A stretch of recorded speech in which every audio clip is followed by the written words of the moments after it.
Hi, I'm Virginie Kobigo. I'm an associate professor in the School of Psychology at the University of Ottawa. I'm also a researcher affiliated with the Center for Research on Educational and Community Services, and I'm the director of a new research infrastructure that is called Open Collaboration for Cognitive Accessibility.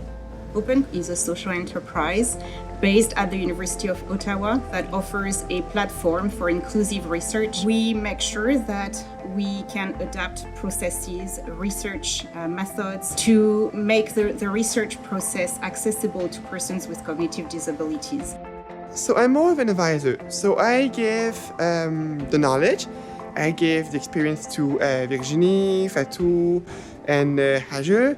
So basically, I get paid to teach and I get paid to learn, which is the opposite of the URL. We try to focus our research on issues relevant to their social inclusion or the cognitive accessibility of our environment.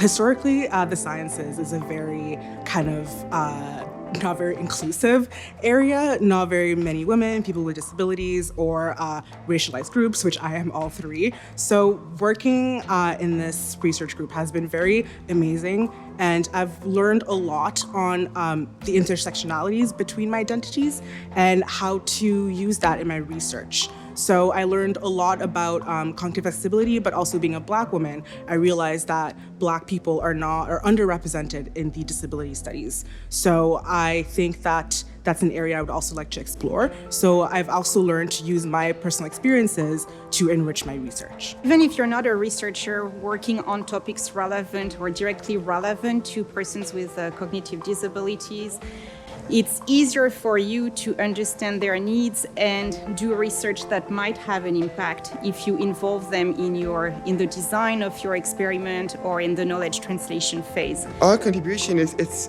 good for them. It's more accessible, it's for us, or all of us, I should say. I did learn to do a lot of inclusive research. Myself being a person with autism, I'm very I think a certain way, and it actually helped me develop my cognitive plasticity and be more open and more aware of the way people are. And for example, when I was doing the testing sessions, I learned to recognize when someone needs a break or how to reformulate certain questions. And I've been approached by some colleagues from engineering in the past where they had an idea about an app or something that might be helpful for persons with cognitive disabilities, but they actually don't know the need.